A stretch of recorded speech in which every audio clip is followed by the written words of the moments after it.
we go. It's the best soccer show. Jason Davis, Jared Dubois, live with you on a Sunday night, hanging out, talking soccer without our intro. I'll put it in later, Jared. It's a whole thing. The computer's not cooperating. You'll fix technology. You were giving me some good advice on buying a computer. We'll have to talk about that at some point. Anybody want to send me like what the good specs are on a laptop? Oh, I'd love to hear them. Does anyone want to send you a computer? Well, that too. I mean, I'm. What am I say? No to that? Don't send me a computer. Yeah. Sure. Yeah. So I don't know if you saw it, but I put a question out on Twitter, and I don't think you saw it. That's something I wanted to ask on the show, and we had a lot of responses on Twitter to it. And this is for Nicky Soup and Sausage too, but I want to start with just like a non-soccer thing real quick off the top, because I said I would do it on Twitter, and that is, what is the album that came out while you were in college that you think of as the soundtrack to your college years? Well, let's first establish that I went to 1 year of college. That time in your life, though. That time in your life. Wow. 18 to 22, 23-ish, you know? I'll look, without trying to sound like, musically astute with some, wonderful aesthetic, I will tell you that Whitey Ford Sings the Blues was a major album during my initial college experience. Oh, Nick looks like he agrees with you. Nick, we come into this one. You're going to have this one in too. You're going to have to think of something here, Nick. So, do you know that album, though, Nick? Everlast? Is that what you said? Yes. Oh, yeah, that came out my freshman year. That was a big deal. Yeah, that was right when I was a freshman in college as well. And is he from Boston? No, he's an LA guy who kind of had a weird Boston vibe because of Jump Around in House That's of Pain. That's what I'm thinking of. But he was an LA guy through and through. Yeah. All right, Nick, what you got? So I think when I think of college, I think of my later years, the last 2 years when I was off campus, living in the house, drinking parties at my house, beer pong, flip cup, yada, yada, yada. Meeting your wife, all that stuff. Meeting my wife, yeah. Yep, all that stuff. For me, it was Blink-182's Take Off Your Pants and Jacket. Oh, that came out at the very end of, right after I was probably finishing up down there. For me, that's a great album, by the way. And that's a great title for an album. Maybe the greatest album for a title. Title for an album. It's very Blink-182, isn't it? I mean, you didn't think of it. I didn't think of it. No, that's true. The best part was, now, Nick, you're going to know the answer to this question. Jason, this is music he probably never listened to or anything like that. Okay. I'm being iced out. The greatest thing about that album release is the 3 different CDs that you could get. Do you remember that? There were 3 different ones. Everyone either got Take Off, which would be the plain, or you got the pants, or you got the jacket. There's 3 different color CDs, and they did 3 different runs of it. Do you remember which one you had? Oh, I didn't even own it. Oh, you didn't own it? That was back when we could download MP3s. Oh, he was sharing on Napster, probably at that point. Napster was done by that point. So was LimeWire days? Like LimeWire. Man, Kazaa? We were Kazaaing? Yep. Man, I gotta say, LimeWire had way more viruses. Way more viruses. They were both bad. They were. I had a sweet spot though. I went to college the prime of Napster, so I got T1, like DSL, like amazing internet. The exact same time Napster came out. I'm pretty sure that my arrival at college, like my senior year of high school into college, was Napster's prime, but also, God, this is gonna age us so much. It was all about, like, I lived in a massive dorm in Boston University. Like, the thing was like one of the biggest dorms in the country, at like 3 towers, and they would have the internal network, like the LAN network would be 3 floors each. So each 3 floors would have its own network, and people would just put their music folders on the network, and you would just go in there, basically copy all their stuff and put it on your system and expand your musical Burn collection. yourself some CDs. Right. Yeah, that's what you're doing, right? Like, you used to go buy the stack of them, right? Oh, yeah. The spindle. Oh, yeah. But my wife and I can't bear to throw away. I think there's still a stack of oh God, I don't know why we still have them. What are we ever gonna use it for other than frisbees or something like that? You know, for the record, my 2, I had 2. I would say number 1, Jimmy World, Bleed American. 2, Blink 182, Enema of the State. Because I'm a little bit older than. That's the one with the porn star and the glove, right? Yeah, Janine something, I think is her name. Something like that, yeah. All right. I don't know why I know that she was a porn star. That's just learned that somewhere. No idea why. Ton of people giving feedback on that on Twitter online, and I don't know if we had a single repeat. I think there must have been 50 responses, and I don't think there was a single repeat in there. Shout out to Frank in Orange County who says, "I'm a millennial. Do I count?" Yeah, it's not about like if you've been to our college era. It's about whatever your college. Yeah. And by the way, not everybody went to college. So if you just have, I just mean those times in your life, 20. Yeah. 18 to 20. By the way, you don't have to be a millennial because Mark Fishkin put in excess. So Mark Fishkin is definitely love me not some Mark. a millennial for sure. Now, it's actually nice that we're talking about 18 to 22 because the rise of the 18 to 22-year-old American soccer player is happening right now. Now, these kids all have, what's their album right now? Like, what's the album that is marking the transition to Europe for Gianluca Busio? Oh, man. And all these guys that are making this jump. Like, It's going to be like they're some probably Frank listening Ocean to something or something like that. It's probably, it's definitely, it's Frank Ocean. It's Tyler. It's stuff like that, right? Like Taylor Swift. Not so much? Maybe. Well, No, I I don't mean, mind Taylor. I don't it's mind Taylor. possible. Yeah, I think everybody kind of has. My wife doesn't like her, but I don't know. All right, this Lady Gaga's Born This Way. The whole there's an album called that. I don't know. I actually don't know the discography of Lady I believe Gaga. so. Yeah, I believe so. I think I've heard Okay. that before. We do have phone lines open, so if you want to talk music with You Mr. want to give us Dubois, your you want to give us your picks. If you want to you give can us your do that. picks. 717-727-2378. The phone number is right there on the. I can't point over there at the. How do I do that? Okay, you can do that. The screen that way. No, that I could Brady Bunch it. You can't. You can Brady Bunch it. That only works for the YouTube audience, not the podcasters. The podcast Look, audience. we are. I meant to actually get a countdown, and I don't have it, but you can do the math yourself. I don't like doing math in the middle of the broadcast. We are what? 18, 20 days away from the beginning of the World Cup second, qualifying. right? So we got 15 plus another. Yeah, it's not much at all. Like 17 days or so. So we are very close to getting underway in El Salvador, and we don't know what Greg Berhalter's team is going to look like exactly. We kind of have some thoughts. We obviously came out of the Nations League and the Gold Cup talking a lot about it, but what I think we're most concerned about, Jared, is that our boys are sharp, right? That they've got good form coming into this camp, so we can say. Yeah. We expect them to play well because they're playing well with the club teams. And while the MLS players have been in season for a long time, and there will be a sprinkling of MLS players in the group, it's about the European-based guys, right? It's about everybody that's over there in England and Germany and Italy and France. And England started this weekend, and Germany started this weekend in terms of league play. There's been cup games in some other places, but in terms of league play, those two leagues are the big focus. And hey, why not go with the biggest name on the board? You tell me. He scores a goal this weekend. He gets a start. I mean, we didn't even know necessarily after the Super Cup this weekend. After the Super Cup, where he came off the bench for Ziyech. Now Ziyech getting hurt may have helped him. Yeah, for sure. Christian Pulisic gets a start for Chelsea, and they get an opening day. He gets a goal, and they get an opening day win. That's got to be great for his confidence, right? Especially since he was hounded pretty bad when he did come into for Ziyech in that game. Like he did not look good in that game. Really rough. Converted his penalty in the shootout, but not much else positive if you look at the Chelsea fans out of that game. So really good to have a bounce back game. By the way, he gets a goal. Just to say, Villarreal is a very good team. So while that is partly on Pulisic and his performance against Villarreal, that's a good team. You're Champions League winner. You don't get to act like you're not the best team when you just won the Champions that's fair. League. No, that's fair. You're right. Absolutely. But what I like about it, yes, confidence. We'll see how much longer he gets to stay in the starting lineup. If the Lukaku move happens, I don't know what happens. Does Werner go back wide again like they tried him a bit last season, and that potentially takes a spot for him? That's not a thing anybody does anymore. But maybe two strikers. And Alistair's right. La Liga also started this weekend, and Serginho Dest played. I believe we also had 62 minutes and a 3-0 win-in, I think, for Barcelona. Okay. Right, and obviously Barcelona is going to be a big focus. I don't have. Speaking of Christian Pulisic, and I do have this. Wait, if it's going to work, I don't know if the board's going to work. We're going to see. I don't have Eye of the Tiger, which I guess is what I should be playing. Did you know? Did you have any idea? First of all, I didn't. Second of all, it's a bite off Terrence Boyd, and third. Oh, hold on, whoa! Did Terrence Boyd invent the tattoo on the arm? Did you ever see it before? He has like the I eye guess- of Sauron or something like that. On Yeah, his, it's like a dragon or a cyclops eye or something. It's a weird one. I don't know. And by the way, are we expected to believe? Okay, do we know that he just likes tigers, maybe, or is he literally? Were we supposed to think that he knows about the song "Eye of the Tiger"? Interesting.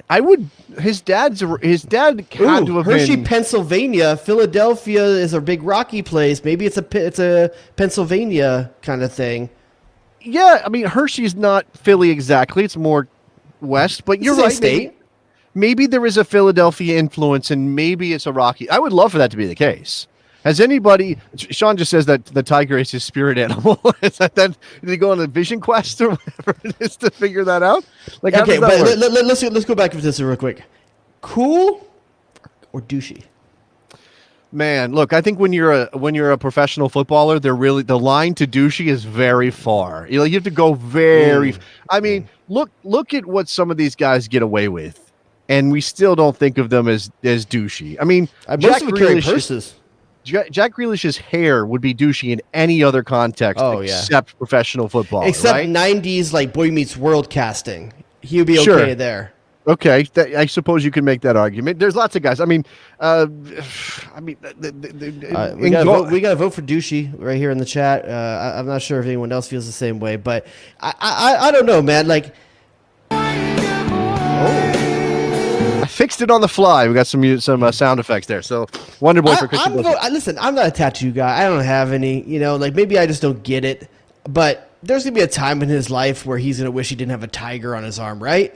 There has to be, or is it gonna be so synonymous with Pulisic? Like, is this gonna be his Clint Dempsey drinking the beer kind of celebration? He's gonna do this every time. So man, that's a great celebration, by the way. Clinton with the bottle top and drinking the beer off the boot, then to the off the boot, always off the boot. I think when you are. Look at this! Look at this in the chat right here for Jack D. He should have got a puma. I know, not a tiger. What the heck? I know that's actually a good point, but they didn't pay him enough. Would you know it was a puma though? Tigers have distinctive stripes that that's a tiger because in a two-color colorway tattoo. It's a lot easier to pull off tiger with stripes than puma. Yeah, I see that's your what point. I'm thinking. Yeah, that's what I'm thinking. Now, let's be honest, too. Is he cool enough to be puma? It's a badass animal. Why are we standing in judgment of Christian Pulisic coolness level? Like, Because why is that's that a thing we're dude that doing? doesn't look like he should have tats. I'm sorry, I'm gonna say it. That dude does not look like a tattable dude. Oh man, okay, I suppose. I mean, I grew up in a different era where tattoos were for bikers. Like that's how I associate tattoos most of the time. That ship sailed a long time ago. I know, I get it. I'm old, but I don't know what to tell you. Like, I don't know. What's he gonna put on the other arm? Actually, so this one's a tiger. What's the other arm gonna be? And look, we are not marketing professionals. No one is paying us to do this work for them. But I think based on what Jackie said about it, should be a puma, not a tiger. Now Tom is saying the puma should have paid for it. Paid for it. If I'm running the soccer campaign, if I'm running the football side of Puma, I'm calling up Christian Pulisic and I'm saying, hey, let's get that tattoo tweaked a little bit, and we'll make a big thing. He's got another arm. That's right. He does have another. He's got tiger on one, and he's got like Millhouse from Simpsons face on the other one. I don't know. What do you put on your other arm? Because you gotta have a yin and a yang, right? You can't have two big jungle cats on both arms. Maybe it's like a Care Bear, and like that's the Care Bear stare situation that you put your arm. Yeah, it's like when someone has both like Hindi and Chinese writing on them. Like, pick a lane, dude. Like, pick what you're gonna do here. Shirley pointing out that Pulisic's had this tattoo for 3 years, man. Like, this is who he is. And he just now is busting out the tiger face on the goal celebration. Look, this is weird to me that you are being so judgy about tattoos. Josh Sargent has a sleeve. Oh, like, speaking of what has he got? Like Jughead and Archie on it? Like what? Why? You sound like such a bully right now. I just want you to know that you sound like a bully. Well, like deal with it. I don't know what to tell you. Like, but that's the thing. Like, tattoos are badass. Is there anything about Josh Sargent that seems badass? That he's a professional footballer in the Premier League making millions of dollars a year? Yes, that's pretty badass if you ask me. I mean, he plays for the U.S. men's national team. That's pretty bad. I know that you might not think he's the guy. You know what would be really badass? Scoring goals. He did make his debut, came off the bench. Buki got the decision on whether or not he was going to play. And Norwich got worked by Liverpool, which is always going to be the case, right?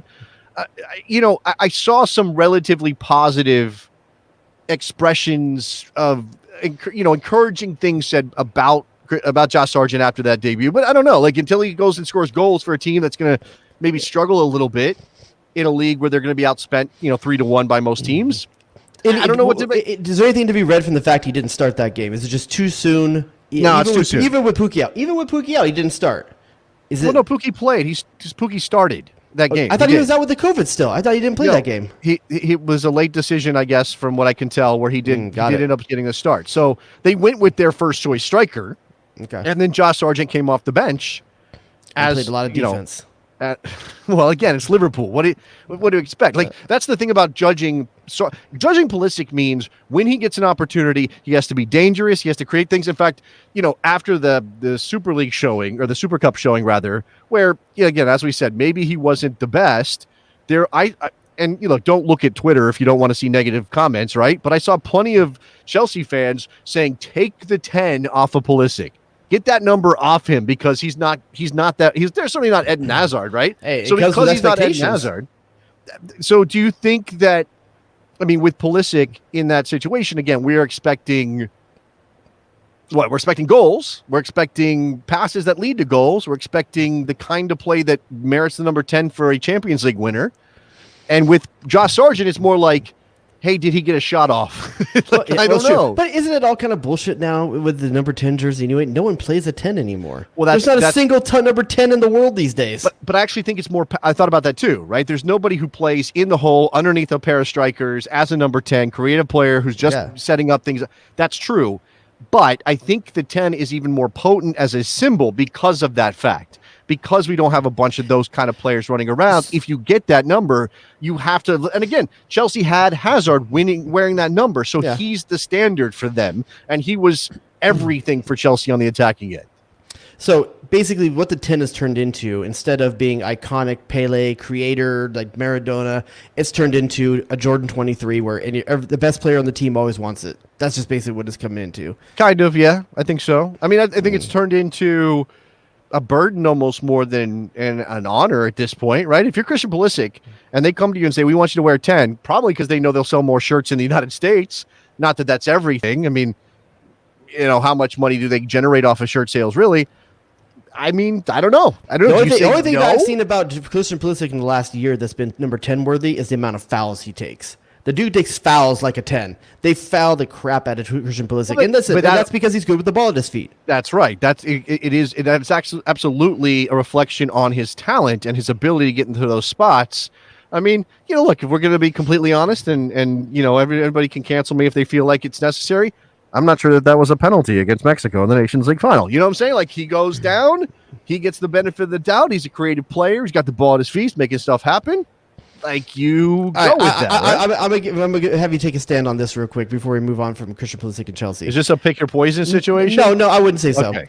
Romelu Lukaku, good for Christian Pulisic or bad for Christian Pulisic? Personally, I think it's good. Can I set it up? Why the two things? Oh, sure. You want to play? Okay, yes. Give me a thought. Bad because one more offensive component in the mix, and they're not playing the same position. But it's one more offensive player in a traffic jam of offensive players for Chelsea. But how many more assists would Pulisic might have had last year if Werner could have converted? Yeah. So there's two ways to look at it, but I think I'm going to convince myself it's okay because of that reason. Although, if you want to be negative about it, if Lukaku's playing that center forward spot, that now pushes Werner wide, and we've seen that Tuchel he's committed to Werner. I don't know exactly what's going on there, but he keeps playing Werner, right? And even when Werner missed chances, Tuchel's got him in the lineup. So that's the thing that worries me is that he's going to find a way to shoehorn Werner in there, even if it's not in the center. Even though you saw last season he can't do anything wide, I think he's going to end up get put out there to Pulisic's position and affect him. What you hope, and this is obviously it's all about how long it takes. And again, because they didn't really have a clear replacement for Werner when he wasn't converting his chances, right? Tammy Abraham wasn't going to get the job, and now he's off to Milan, I think. Giroud couldn't do a full game. Giroud, and I'm sorry, Abraham's off to Roma. Giroud's at Milan now. But yeah, with that being said, you couldn't bump Werner off because you didn't really have a replacement. Now you have a replacement. Yeah. And if he does decide to play Werner wide, what I hope is that it's clearly not working and he goes, oh, well, I've got a guy who can play in that position. I got a guy that can attack from angles that way, that is effective, that gets to the end line, that sets things up. Christian, it's now your time. That's what I hope. I'll say this, though. I thought the striker that always worked best with Christian Pulisic was Olivier Giroud. I think because he's a big man, can finish in the box, in the air, and that's more what you're going to get in Lukaku than you're going to get with Timo Werner. Well, you're going to get a guy that can finish at the side of the 6-yard line. Multiple ways of doing that, right? Like you almost had to get the ball at Werner's feet 4 yards from goal for him to score. Like you almost had to put it on a dime every single time. I mean, Pulisic is good, but not every player hits those moments perfectly. Whereas Lukaku, you put the ball in the air, he's going to go get it. You put the ball on the ground, he's going to make the 3-yard run necessary to get to it. He's going to be able to find goals in ways that I don't think Werner can. So that's we got a lot of Americans this weekend. Can we take time for one in particular? I think there's one that we should talk about. There's a lot of guys we're not going to get to tonight. Can we get to Joe Scally? First of all, just think about what you just said. What? That's how many Americans are there's so many Americans we can't even get to them all. Yeah, it's crazy, right? We're infesting the world. People are so mad. Like there's Americans everywhere. Can't get stupid Americans. There's an American over there. There's an American over there. I just got rid of one American. All right, Joe Scally. Yeah, somebody mentioned it in the chat. The thing about Joe Scally is that he was off the radar because he was cooking, right? Like he was in the process at Gladbach. We knew he had gone. Yeah. Like he had made the move at 18 to finally get over there. NYCFC did he come from? Yes. And I think it was like $4 million or something like that. Yeah. It was one of those before this big wave happened, so we weren't as focused on him. But people that in New York would tell you, like, Joe Scally's the real deal. And first of all, it's a great name. It goes right with Sammy Vines and who else we got to throw into that? There's a couple other guys we got to throw Nicky Soup and Sausage. Nicky Soup and Sausage. The surprise is that he got, first of all, he Jimmy Sands. That's our other one. Jimmy Sands is a good one. So Joe Scally starts in the Cup game midweek, puts in a good showing. Gladbach had an injury. He gets an opportunity to play. Yeah. And again, like coach has been very effusive about him. Everybody's raving about this kid. And now, and I said this in our besties Slack, which you can join if you get up with the Patreon, patreon.com/thebestsoccershow. Left back depth is not, now I don't know that Joe Scally's ready to be dropped into a World Cup qualifying situation next month, but left back depth is something you and I have been dreaming of. But isn't he a right back naturally and just playing left back for them? Well, but if he can play left back at the Bundesliga level, don't you think he's a left back that's capable of playing at the international level? So basically what we're going to do in the end is either potentially one of our best left backs, either way it's a right back. I mean, Dest or Scally. No, it's just a couple games, guys. Temper expectations. We'll say that with everyone. But you couldn't be dropped into a bigger test than Bayern Munich. I mean, the level of talent that he was going up against with Bayern Munich, and the best part about him is that he looked defensively sound. That's what I was impressed with. Yeah, while he did look good going forward in moments, we got a lot of guys that do that. If there's anything that's an actual Achilles heel for the logjam of right backs and fullbacks that we have, is that while a ton of them are good going forward, very few are really good defensively. And I thought he looked really good on the defensive side, cutting out balls, defensive positioning, closing down. I was really impressed with him. And I said it on Twitter, and I don't mean to put this out there, and I don't want to get people pissed off or anything like that, but not since like Steve Cherundolo that I see someone that actually kind of did that. Like he's got that kind of feel to him, and the way he put it. This is only a couple games. We got to see a lot more. But it really had that kind of feel to me watching him play against Bayern Munich. Okay, I mean that's effusive and high praise for sure. And I'll take it back next week if he sucks. Numbers wise, and look, people did really get worked up, and this is what we do. I mean, as much as we're now like, oh, we've got players at the Champions League clubs all over Europe, like, oh, it's just as old half for it. We still get excited about this stuff, for sure, especially as you should. Young player, left back, potentially whatever. 90 minutes played, 4 clearances, 3 interceptions, 8 duels won. He was 2 for 2 in aerial duels, 2 for 2 in tackles won. 2 for 3 in dribbles won. These are, going deeper in the stats. 4 or 5 completing some long balls. 59 touches for a fullback against Bayern Munich. That's pretty good. And they went at him, too. They went at him. They chose to look at him as the weak link, and they went at him. Everybody said that, Leroy Sané was not what you would expect him to be because there was... There was, is that the Sané? I always get my Sanés mixed up. But anyway, that's I believe it's correct. Yeah, it was a a competent and a mature performance for a player. And again, I don't want to do that thing that people on Twitter do where they're like, oh, he was in his pocket all day. Is Joe Scally ever going to let him out of his pocket? Like, okay, let's all just chill. Here's a decent question on this, and I think it's something worth asking from Robert Pesaturo. My question is, why didn't Scally play for NYCFC? Now, this is something I think that is starting to see more often. There's guys that are leaving as development players from some of these MLS clubs that weren't really getting minutes there. And you wonder, what did these European teams see that the coaches of these teams maybe didn't? But I don't think that's what we're talking. Well, okay. I guess you could maybe talk yourself into, oh, the MLS coach didn't give him a shot, even though he clearly was capable. It's also been, what, 2 years? That he's been in Germany? Yeah, I can't remember how long ago NYCFC let him go. He signed his deal with NYCFC at 15 years of age. So it's not like they sat on him and didn't let him sign his professional contract. And obviously part of the reason they did that is because they wanted to lock him up so that they could sell him.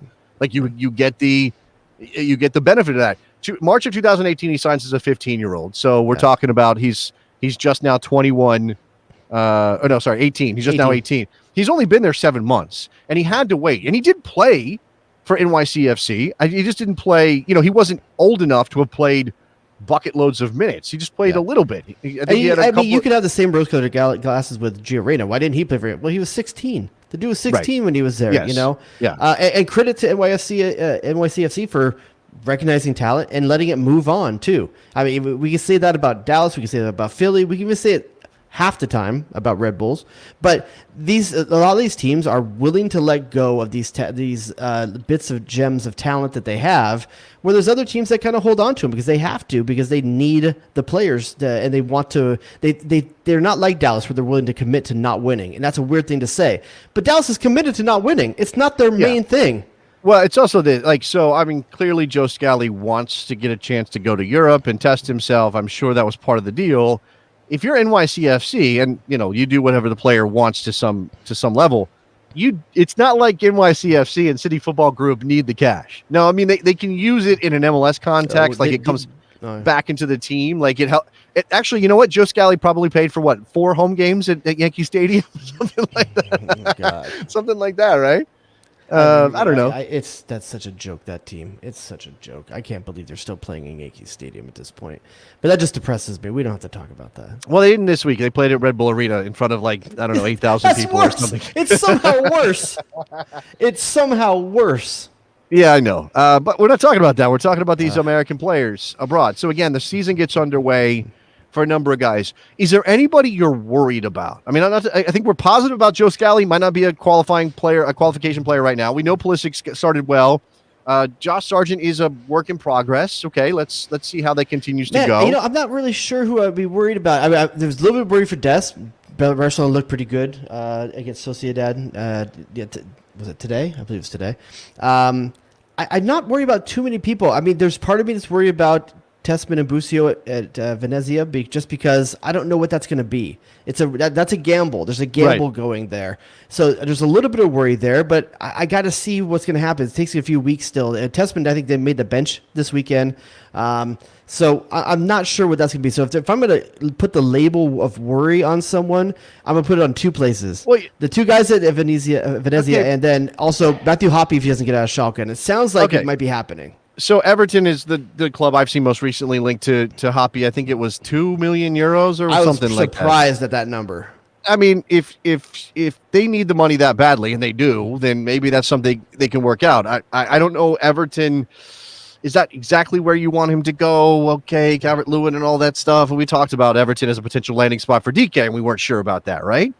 It is complicated. However, I think it's interesting that you picked Matthew Hoppe. I get, because we do think he can be a factor, and he was such a big player at the Gold Cup. Busio was a factor in the Gold Cup, but Tessman hasn't been in the team at all. I'm not going to worry about guys for I know I didn't frame it exactly that way, but I'm kind of thinking about qualifying, and I'm not counting on Busio or Tessman to be qualification players. I'm just talking about the Venezia experiment in general. I'm a little bit worried about that. But if you're putting together a team to go play El Salvador and beat them in San Salvador, and to beat Canada in Nashville, and to beat Honduras on the road in San Pedro Sula, Is there anybody you're worried about based on form in the very beginning of the European season? You put the word form in there, so that takes. I would say Yunus Musa because there's an injury, so that worries me that's right fair. now. That's fair. I worry. I'm always worried about Tyler Adams. In general, played I think it's 70 minutes and started for Jesse Marsh's debut game, which they lost 1-0. Yeah. Unfortunate for Jesse to start that way, considering again they dominated the game but could not find the net, and Mines just held on. But I like that Jesse Marsh is committed publicly, saying that Tyler Adams is a 6 for him. So we were like, we shouldn't see all this different kind of positioning for Tyler Adams. The question is he going to be consistently the number 6 starter? Yunus Musa, I'm worried about, and that's not necessarily form, but even if he comes back from injury before the qualifiers, then I'm worried about form, because obviously, can you even take him if he's just getting back a week beforehand? I don't know.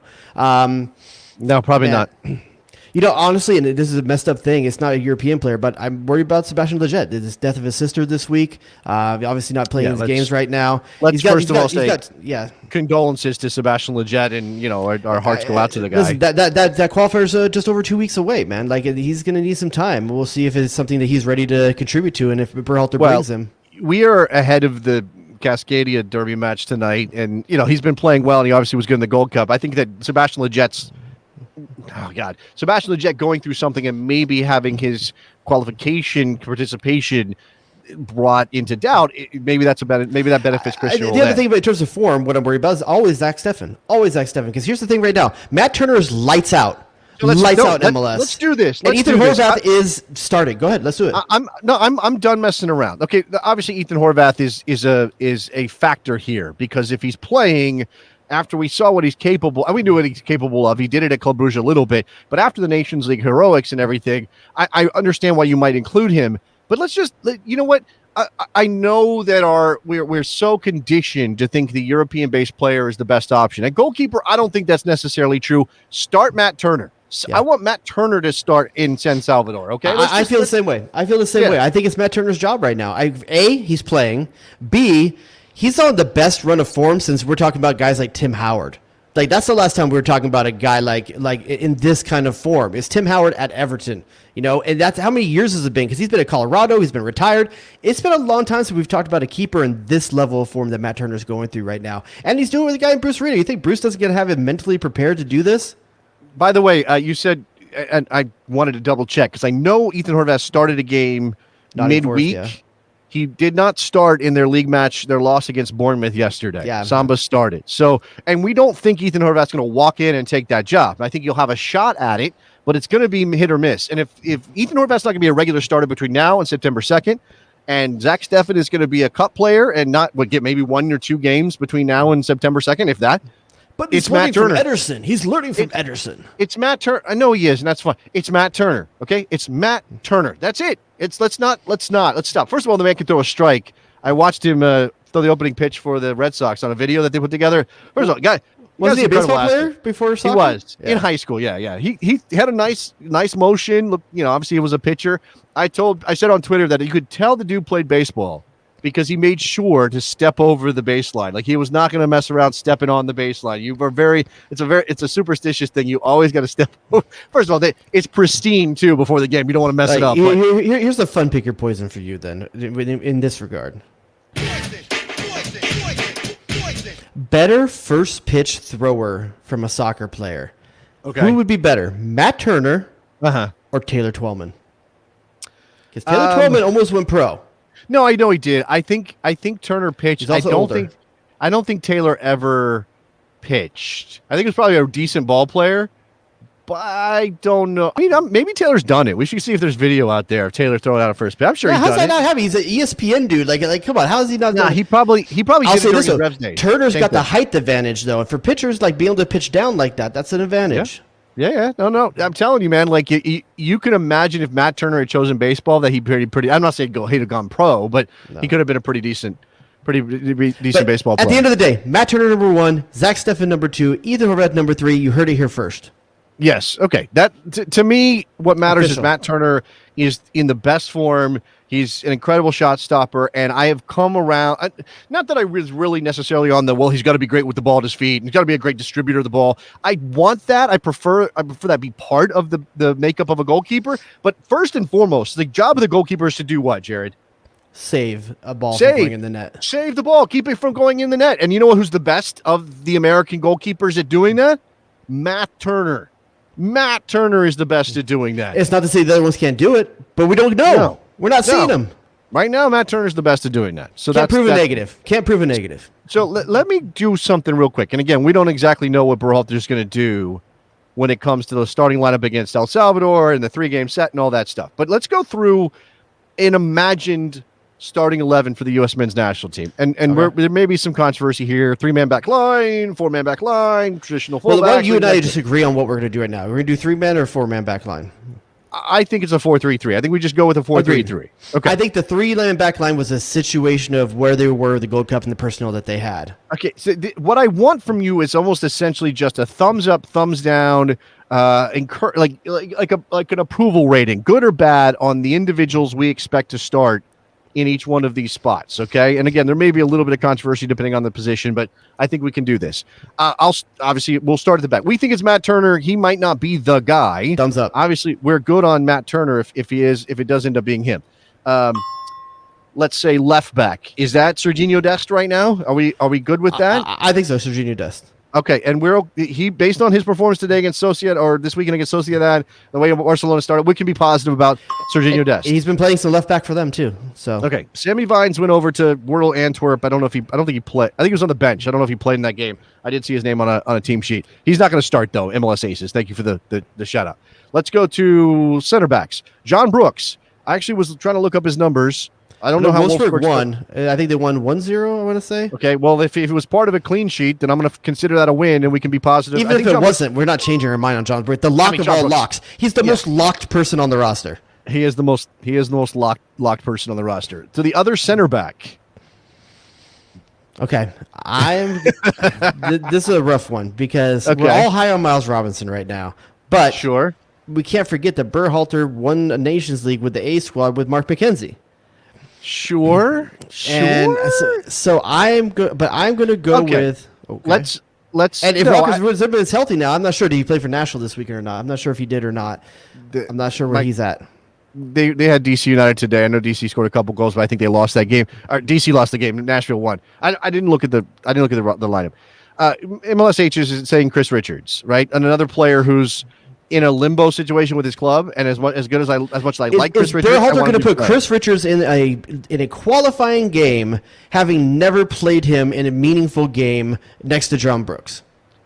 Right, I think that's definitely a question. I think he's the best center back to play with him, but that's a risk to take from terms of chemistry. For those of you guys who never played center back, I played my whole life as center back.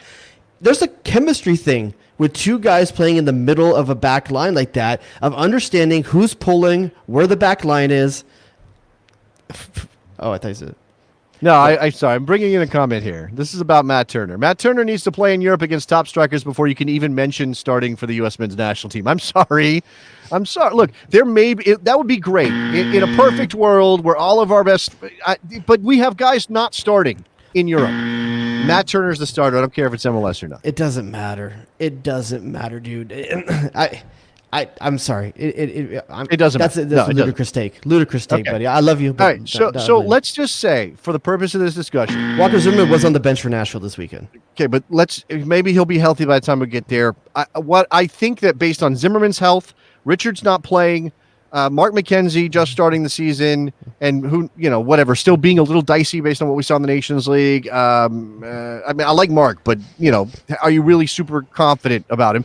I think that position has to be a buzzer, not a ding. I think that has to be a thumbs down. I think you've convinced me. I think it's Miles Robinson, and not to say that he's the best center back. I think Chris Richards is probably the best center back, but again, I don't think you throw two guys in there that haven't played a lot together. And I'm not necessarily asking you to pick a starting lineup for those games. I'm just saying that position. Do you have confidence right now in the situation with that position? I think you have to say no. No, I don't. All right, so right back, which is Reggie Cannon. I think it's Reggie Cannon for Berhalter. Look at what he did in the final. Shaq Moore had a great tournament, but at the end of the day, when he needed to win a game, he put Giassi Zardes and he put Reggie Cannon on the field.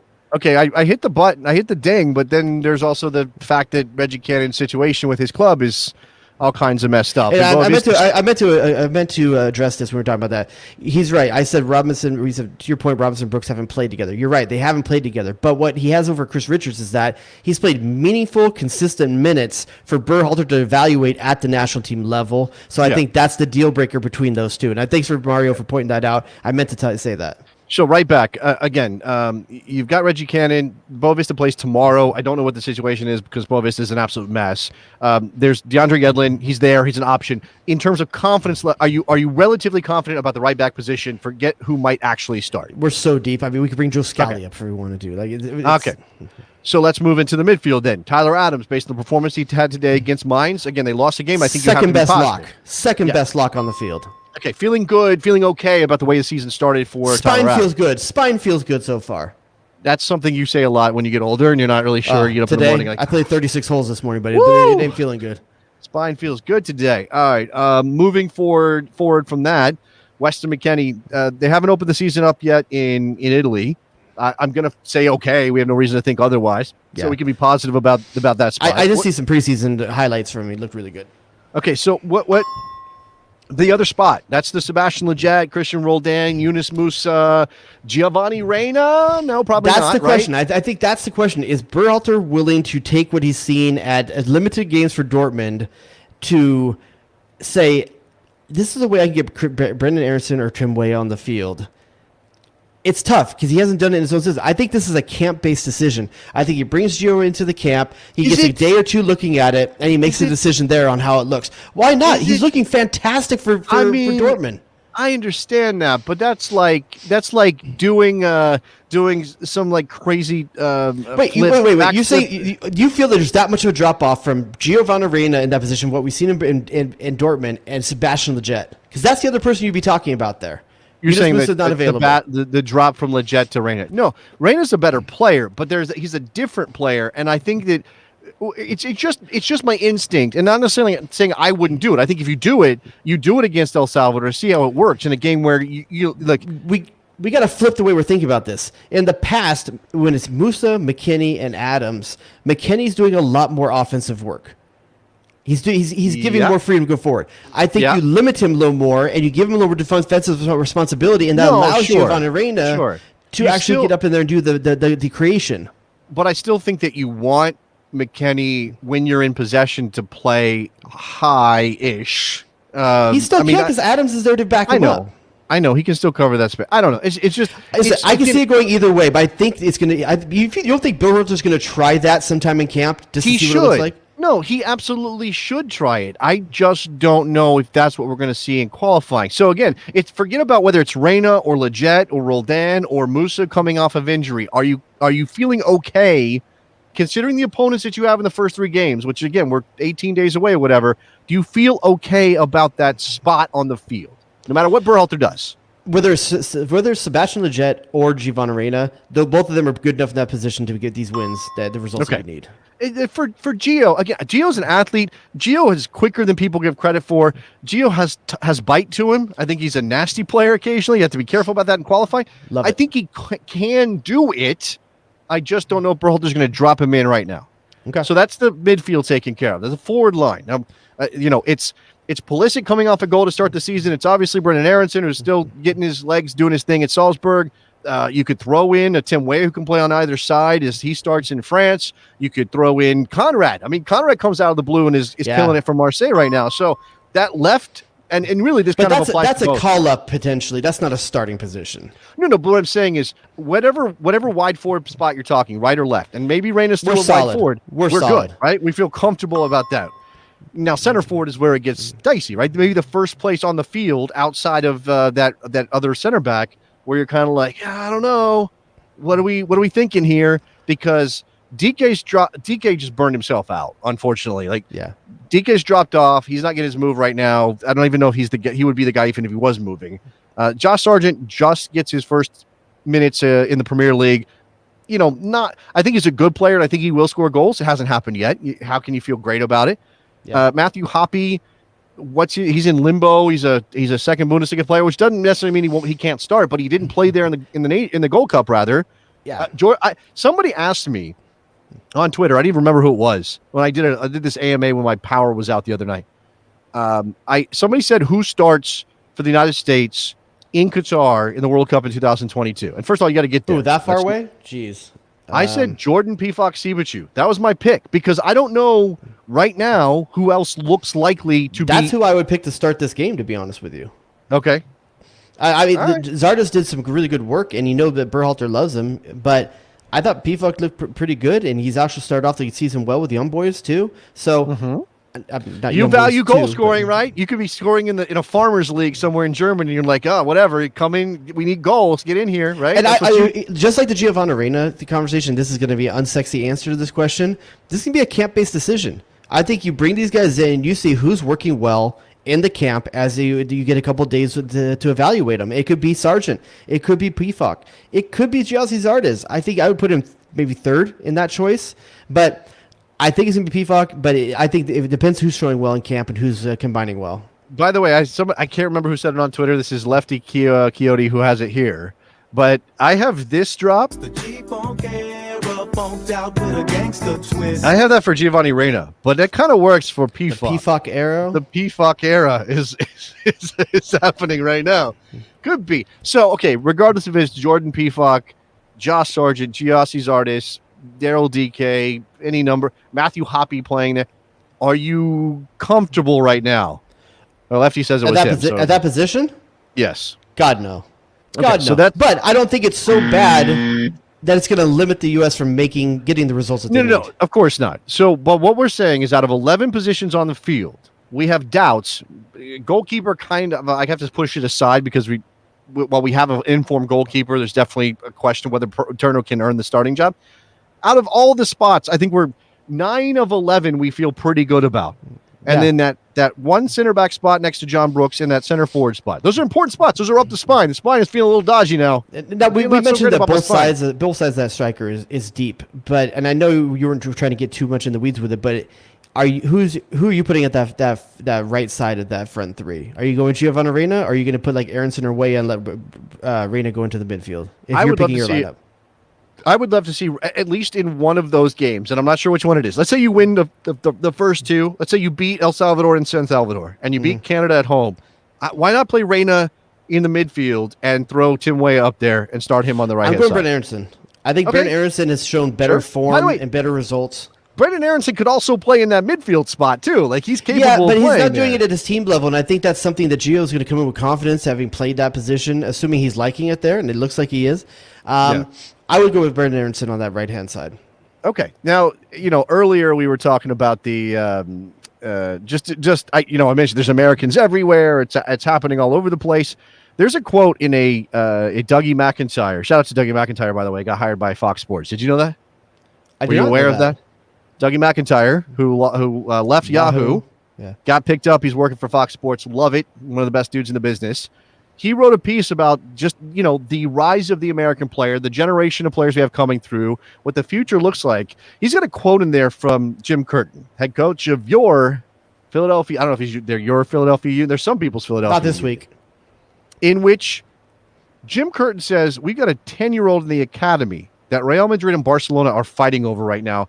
That's what it's like with American players. So when asked whether or not it would continue, this kind of, explosion of talent coming out of the United States, this is what he points to as evidence of, yes, we're going to keep doing this. Do you think that this 20-year-old group is great?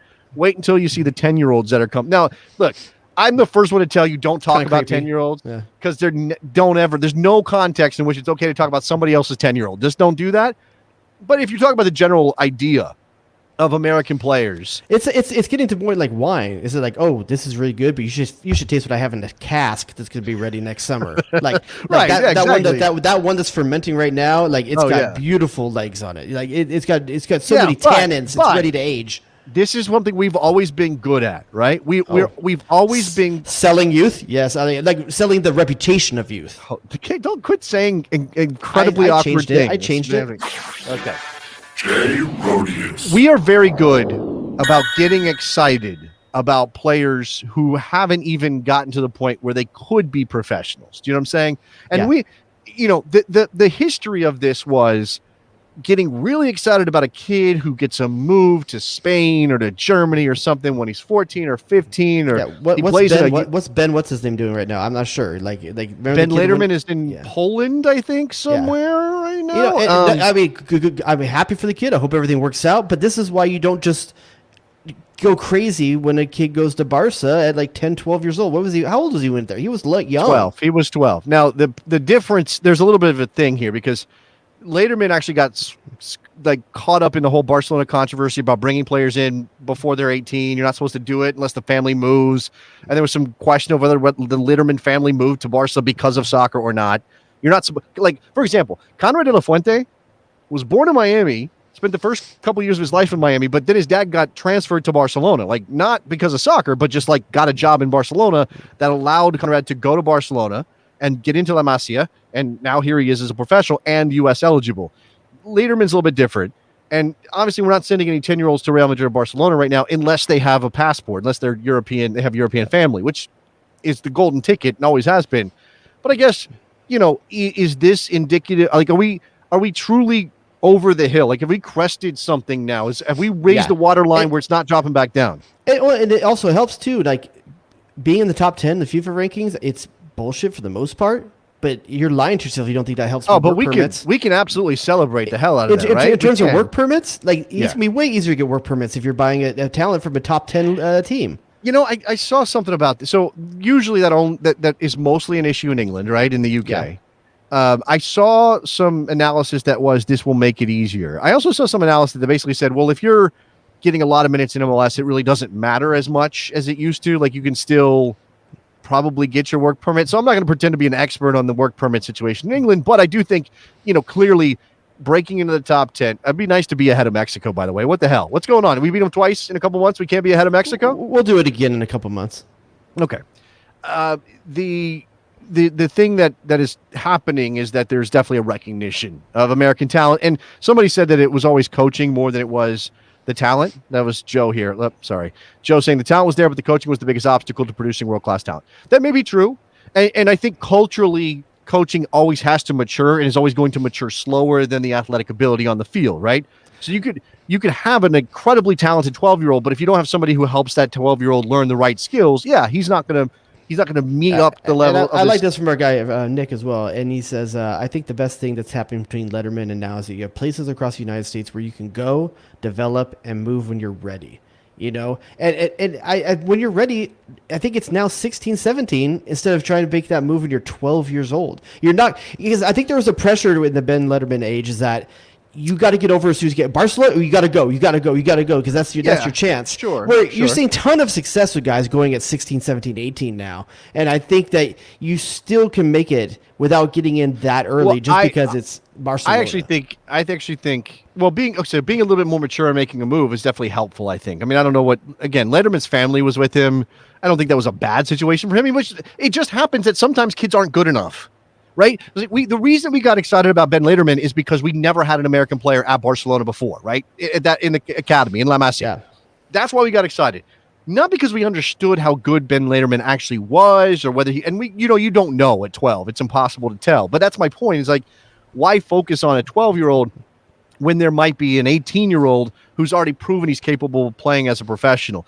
But now we have this machine kind of thing happening where there are some examples. I can't think of one off the top of my head right now, and maybe Joe Scally's one of them just because he had very little minutes with NYCFC before he made the move, where you're kind of not paying attention to that. You're not looking for that. You're Weston McKinney's at Juventus and Christian Pulisic's at Chelsea. You just won a Champions League and these other players. And then one day you hear, this American Matthew Hobby came out of the blue, right? You really didn't know a lot about him. It's not like we were hyping him up until he made his debut. He just suddenly appeared he's been developing he's been cooking the whole time. They've been working on the whole, and look how good he is. Cut from the Galaxy Academy team, but there he is in the Bundesliga. Well, on the positive there's side, so many pathways to it now. on the positive side for the Galaxy, you did develop Efrain Alvarez and Julian Araujo, both of whom are playing for Mexico. So good job. Well, I don't. We haven't officially heard that Araujo has filed his paperwork. Right? The reporting is very strong, but you're right. That has not. I'm still holding out hope, baby. Yeah, listen, I want what's best for him. Best for him. He didn't write a Players Tribune piece, that's for sure. He didn't do that. What do you make, by the way, of David Ochoa and the whole thing? Okay, I mean, you can have him. I mean, okay. I don't know. I don't feel like we lost something big to our system. I get that people are concerned that there's this gap in age that we don't really have someone grown, but with Matt Turner, Zach Steffen, you've got these guys for the next 10 years still. The goalkeepers are going to play till they're 35, 36 years old. Yeah, sure. I'm not worried because David Ochoa is the one guy that looks like he's ready in that age group. Mexico's a little bit more, even more desperate, right? Mexico's goalkeepers are Memo Ochoa, who's 38, I think. Yeah. Let's see. Jesus Corona is 40, and Alvarado, who played, I think, in the Gold Cup, is 40 or something. They're all 40-year-old goalkeepers. And Mexico's a little desperate here. Mexico's vultures, man. They're feeding off USA scraps. I said this many, many times. David Ochoa can make whatever choice he wants to for whatever reasons he wants to. I'm not judging the dude. If you say, I feel more Mexican than American, hey, that's fine. If you feel comfortable, that's fine.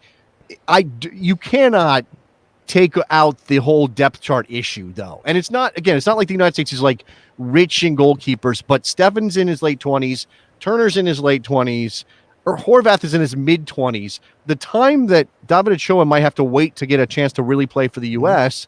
is longer than the time he would have to wait to play for Mexico. Memo Ochoa is 36, by the way, not 30. Yeah, and same could be said about the logjam at right back for Julian Araujo. If you don't think that's playing a role in it, you're crazy. But here's my thing, and I'm happy for Julian Araujo if he wants to go to Mexico. It hurts me because he's literally my favorite player on the Galaxy right now, and I hate to have my favorite player play for my most hated team. That's the thing that I feel about that's just a personal thing to me. I really don't care that Efrain Alvarez went. I don't care at all that Efrain Alvarez went. This is the club versus country thing. I mean, look, back in the day, you had Mexican players in LA. It's not like you didn't. So you did have to wrestle with this. But I think it's easy for me to have Chicharito on my team. I got past it when he starts playing well for the Galaxy. Well, he right now Jose Santos. As long as Tata Martino's not calling him up, it's not as hard, right? Once he goes back into the team, maybe. The Julian Araujo thing is just he's young, he's so good, but it's just he's going to be battling with 8 dudes for this position. Joe Scallies are falling out of the woodwork in the Bundesliga. It keeps getting harder and harder and harder. Shaq Moore steps up. I get it, Julian. You did what you probably had to do, but I mean, you're dead to me. The question, and look, I'm not the right guy to talk about it from experience, and neither are you. I think we can admit that. But obviously, the question for a lot of people is U.S. Soccer doing the right things to make an Ochoa or an Araujo or an Alvarez feel welcome? This is what happened with Jonathan Gonzalez. I know our man Nick in the chat is going to yell about the left back at Louisville, whose name is escaping. He'll tell me whose name is escaping me right now that they've got there.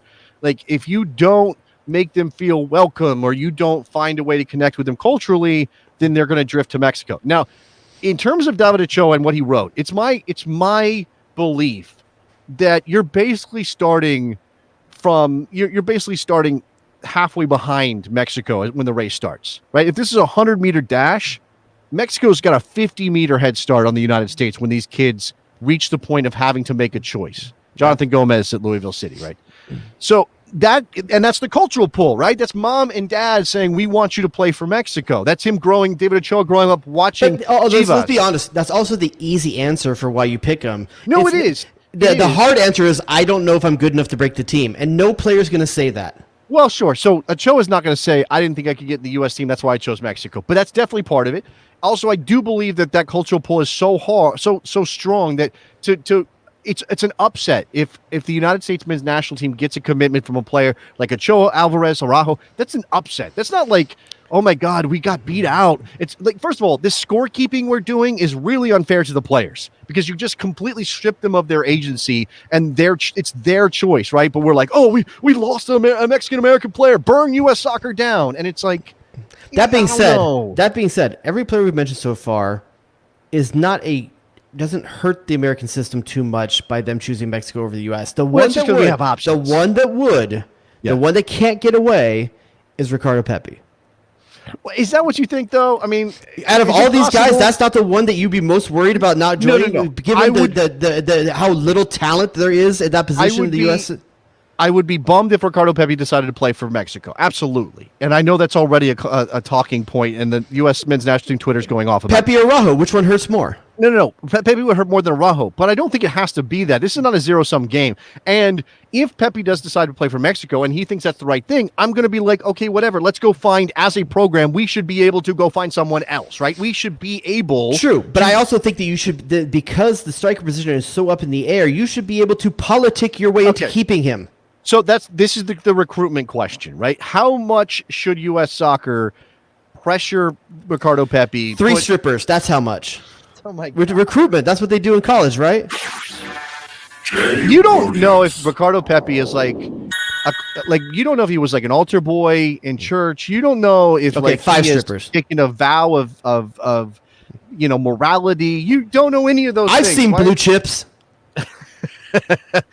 I that part of it is hard for me because I understand that U.S. Soccer should be inclusive. Absolutely, they should be inclusive, and that means that every American player who's eligible for any American team, and that's U.S. women, U.S. men, the beach team, whatever, the Paralympic team, the blind soccer team, everybody should feel appreciated and included and valued, and not have to feel like they're an outsider. Okay, but you can't say like U.S. Soccer should dump all this money into Mexican American player recruiting, because how does that, is that the right way? Like, first of all, again, coming back to potential, 16-year-old player, he's got a choice, USA or Mexico. He looks really good. He signs his homegrown contract in Major League Soccer. He could be a U.S. men's national team player down the line, but you don't know. He could flame out by the time he's 18 or 20. Do you spend a bunch of resources? Do you hire somebody? Do you do all this? Do you pressure him, right? Do you look for a predatory cap, which I hate? Do you do any of, is that the right way to do it? Yes, and here's the reason why.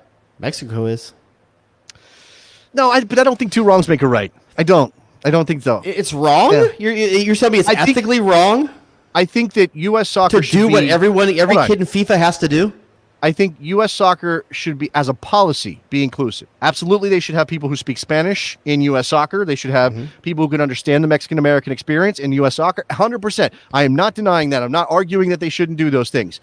I just don't think that you should be so aggressive that you pressure a player, or you try to make a player make a choice before that player is ready or needs to make that choice. But you can press them to sign a contract for a professional team. That's okay.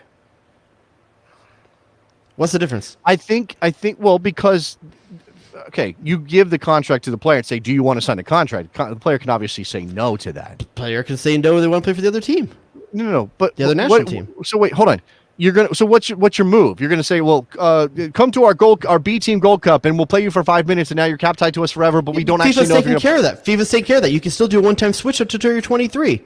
So it's not as much pressure as it used to be, Jason. Okay, that's fair, I suppose. It's just, I don't know. So would you argue then that Berhalter should have called up Ricardo Pepi and cap tied him? He should have cap tied David Ochoa. He should have called up Ricardo Pepi because there was a need to in the lineup. That's why you should have. Once DK was hurt and we talked about it, I think you shouldn't have made DK play through that shoulder injury. And Ricardo Pepi, we talked about it. We said there should have been a switch at that point. I took Mueller. You took Pepi. You're the one that said Pepi should have got called in at that point when we brought people in. So I don't think it's a hard sell or dirty or anything like that. He was good enough to play. All right. No. Again, it's not that it's dirty, and you may even think it's the best thing or the right move. But it's hard when if a player's 23, okay, fine. If a player's 17, 18, and it's still developmental process. Look, Mario's got a good point here. So in terms of when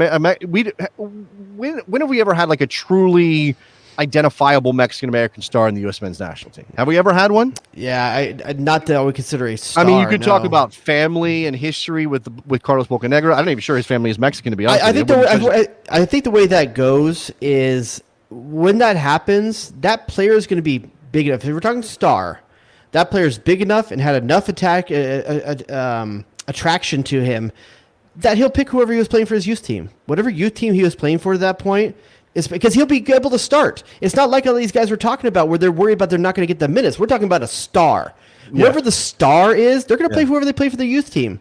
By the way, there's a possibility. It's too late because he is declared for Mexico, and you're not going to get him now. But Santiago Munoz, who was born in El Paso, Is that the kid from Goal, the movie? well, this is the funny thing. It's similar names, right? The Golden Movie player from L.A., son of immigrants, plays for Mexico. Where did he end up playing in England? Where did that movie take Newcastle. him? Jared? Santiago Munoz has been linked to a move to Newcastle. That's crazy. Wild to me. And then Real Madrid already, too.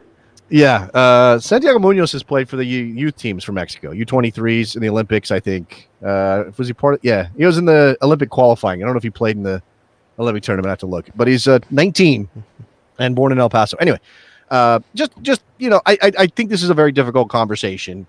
Again, I think U.S. Soccer needs to do a better job of making these players feel wanted and appreciated and connected to the team. And, it's a big country with lots of different kinds of people. And sometimes I don't know. We were not good at this. We got to do better, right? Cap tie Pepe. Cap tie Pepe. That's the campaign. Start Turner, cap tie Pepe. There's a part of you that's a little bit nervous that we never actually played Musa in a real match. And that no one still can answer the question whether or not he's cap tied. No, but that's more of an issue of faith for me than it is, knowing that he's not going to go. I don't know. Is this American inferiority syndrome still I suffer from? Please pick me. Please pick me. I don't know. I just feel like, yeah, I think so. I think a lot of people responding about Musa and the Nations League. That was a large part of it. I mean, I think the kid's locked in personally, and I don't think we really have to worry about it. But that doesn't mean it's not possible that something happens and England's like, yeah, come play for us. But, I don't know. You saw what happened with Bukayo Saka and everything at the Euro. Do you really want, if you're Yunus Musa, you want to go diving into those waters? I know the kid. No. The Yunus Musa thing is, I think he just felt accepted at the American team. I think that was a big part of that. Listen, I know we got to get out. Number one thing I'm looking for this week between now and next weekend is Matthew Hoppe move. That's the thing I'm watching for. Okay. That's my favorite thing to look for this week.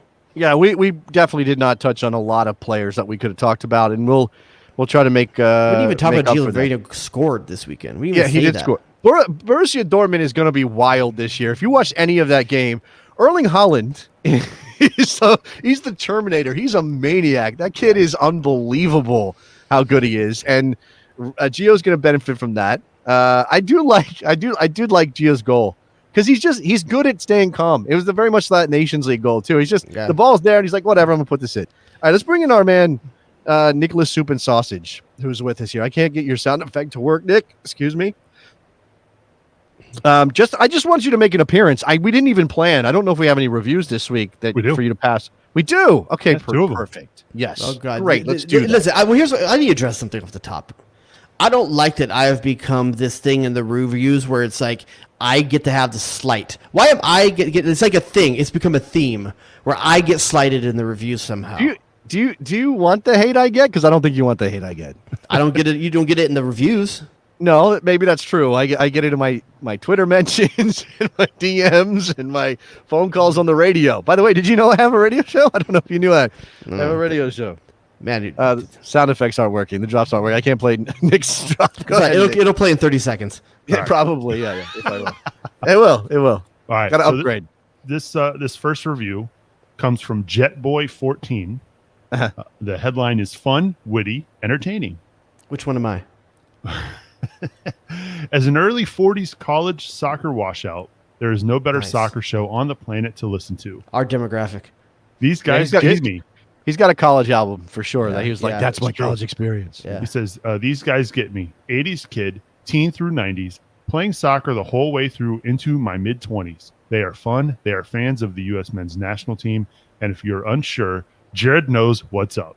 Yes! I was a listener early on and missed them when they were gone. And I couldn't be more thrilled that they're back. I do know what's up. Do you know what's up? Not with the kids, but I know what's up in my universe. You're watching. I know you know how hard of a pull it was me to say Frank Ocean earlier. You're what? Yeah, I was kind of impressed. I'm not surprised by that either. You're not. You're Nick up thinks with it's Billy Ocean. You come across one of the actual like viral TikToks, and you're like, no, I want baseboard TikTok. I watched every TikTok Alicia Silverstone has done so far today. Oh, They so good. were. It was time well spent, my friend. Oh, all right. I want to go back. How and does watch she those not look any Aerosmith different? videos. She's the Paul Rudd. She's that movie. There's some kind of curse in that movie. Oh, she looks different in a good way. She doesn't look She bad, looks great. She looks but great. she doesn't look like 90s Alicia Silverstone. She doesn't. It's pretty close. She doesn't. Dude. I'm not gonna Yeah. lie. All right, All Nick. right. What else? This next one is from Buskabula. Memories is the headline. I used to listen to this show's first iteration over the course of many lonely night shifts and felt the loss of its cancellation deeply. Now I'm at a new, albeit equally dull job, and the best soccer show is back. Happy to hear Jason at it again during this exciting time in U.S. soccer. Just No me? mention of Jared or me. Thanks, Buskabula. I'm slighted by absence. Oh, that's hilarious. I don't know why that's hilarious. God dang it! It's because Jason's got a radio show. Maybe But- that's what it is. But yeah. I know what's up. You do know what's up. Yeah. I probably don't know I don't know what's up. I'm more of a clueless. By the way, shout out muddler. to a couple new Bessies that joined the Patreon in the last week or so. So thank you for Yeah. everyone that's been showing up. Hope you Yeah. enjoy all the content over there. We'll keep making it. If my I believe Scott is new, there might have a couple other days. If my computer was faster, I would definitely pull them up, but I cannot do that right now. And Also, a new probably- thing that's be added on the Patreon is that Jason's going to start rolling tape on the pre-show. It's about 15, 20 minutes, sometimes 30 minutes of just us talking to the pre-show. Like, I don't want to tell you right now. We forget that that's being recorded, so it'll be Yeah. fun. yeah, every once in a while, there's some shit talk that probably we shouldn't be letting out. So we gotta be careful, Hey, I mean, there's nothing like especially by you. there's nothing like that. Like nothing that's gonna get us canceled. We're maybe like talking about each other and stuff. I don't know stuff. There's stuff there. Anyway, yeah. Patreon.com/The Best Soccer Show. Give us a rating and a review. Apple Podcasts is where Nick looks, but there's other places, and you can email the show. What's that email address, Nick? Yeah, hit us up, bestsoccershowreviews@gmail.com. I checked that inbox tonight. None were in there, but if you aren't on Apple Podcasts or maybe use an Android phone or maybe you're old school and use like a Windows phone or something, you can always email Ew. those in. Ooh, someone's I know. using like an old Q phone still. Old Like back in the BlackBerry. day. Yeah, you get the BlackBerry. By the way, we'll probably talk about it by next week, but Nick has his first indoor adult league game in quite some time tonight. I'm anxious. Well, not tonight. You're not playing tonight. Yep, I'm but missing it it's right starting now. back. They're playing. I love you for it. But I hope to get good stories of what over 40 league in Toledo looks like. Perfect. I'm ready. wait. Yeah, we'll get some bonus show stuff. By the way, real quick, not paid. Probably should ask for some sort of compensation. Since we did start the show talking about Pulisic and his goal and his Eye of the Tiger celebration. Shout out to Tifosi Football on Instagram. They got a shop down in I think Miami or something. They're the ones who made the shirt of that shot from the Nations League final, the one in the corner with Pulisic's shirt off and the guys all around it. I impulsively bought Christian Pulisic with the Eye of the Tiger celebration. They made a shirt for that too. So shout out. I thought you were going to tell me my Trojan Magnum sponsorship finally came through. No, they still want verification. You're gonna have to get together with them because they don't believe. I don't think it's legal for me to send that. No, I don't think so. Okay, yeah. All right, that's gonna do it for us this week, guys. We'll be back next week with a brand new episode of the Best Soccer Show. Also, check out From the Stands, which is back midweek. This past week, we talked to the guy from Yank Report, and we'll be doing some more Americans Abroad review and all kinds of stuff in the future. I don't know if the sound is going to work, so let's just see if the song plays. It's not going to play. We'll talk to you guys next week. Bye.